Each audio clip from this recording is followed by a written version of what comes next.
Communist party జిల్లా సమితి సభ్యులు మరియు ప్రజా సంఘాల ముఖ్య కార్యకర్తల విస్తృత సమావేశం స్థానిక సిపిఐ జిల్లా కార్యాలయం మల్లయ్యలింగం భవన్ లో జిల్లా కార్యవర్గ సభ్యులు మేడ హనుమంతరావు అధ్యక్షతన జరిగింది। ఈ సమావేశానికి ముఖ్య అతిథిగా సిపిఐ రాష్ట్ర సహాయ కార్యదర్శి ముప్పాల నాగేశ్వరరావు పాల్గొని మాట్లాడారు। 100 సంవత్సరాలుగా కార్మిక కర్తక ప్రజా శ్రేయస్సే లక్ష్యంగా పనిచేస్తూ శతవార్షికోత్సవాల సభలు జరుపుతున్నటువంటి పార్టీ సిపిఐ పార్టీ అని జాతీయ కాంగ్రెస్ పార్టీ స్వతంత్ర ఉద్యమంలో పాల్గొన్న పార్టీగా అవతరించింది। జాతీయ కాంగ్రెస్ పార్టీ స్వతంత్ర ఉద్యమంలో పాల్గొన్న పార్టీగా అవతరించింది మాత్రం 1947 తర్వాతేనని, కానీ కమ్యూనిస్టు పార్టీ ఆవిర్భవించి జాతీయ ఉద్యమంలో పాల్గొని 100 సంవత్సరాలు పైగానే గడుస్తుందని తెలిపారు।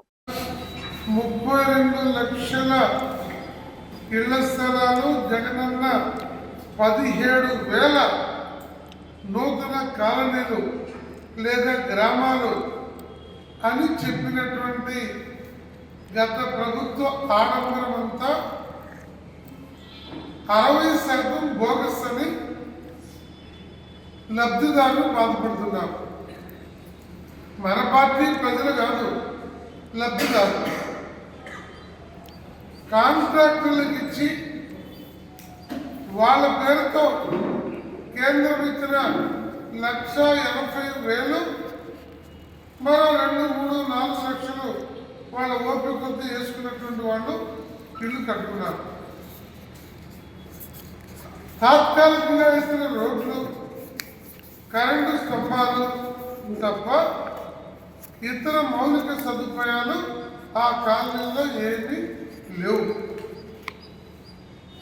అనేక చోట్ల నిలువెత్తు పల్లపు భూములు,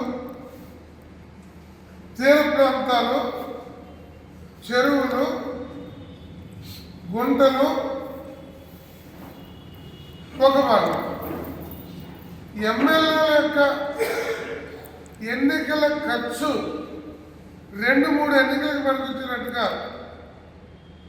భూములు 32 లక్షల ఇళ్ల స్థలాలు, జగనన్న 17,000 నూతన కాలనీలు లేదా గ్రామాలు అని చెప్పినటువంటి గత ప్రభుత్వ ఆడంబరం అంతా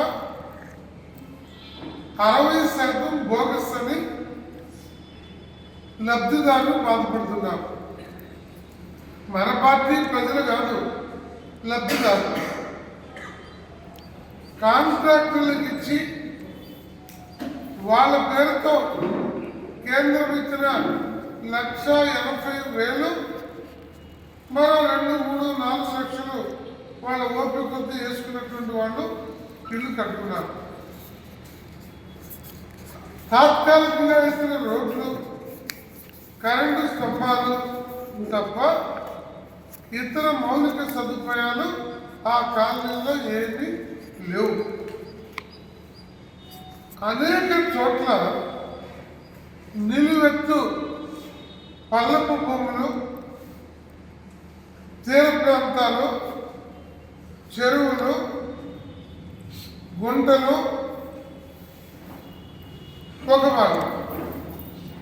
ఎమ్మెల్యేల యొక్క ఎన్నికల ఖర్చు 2-3 ఎన్నికలకు పనికొచ్చినట్టుగా భూములు వాడుకొని 3-4 రెట్లు ఎక్కువ వేసుకొని దాన్ని గవర్నమెంట్కి అప్పచెప్పి ఒక్కొక్కడు 40 కోట్లు, 50 కోట్లు, 10 కోట్లు సంపాదించినటువంటి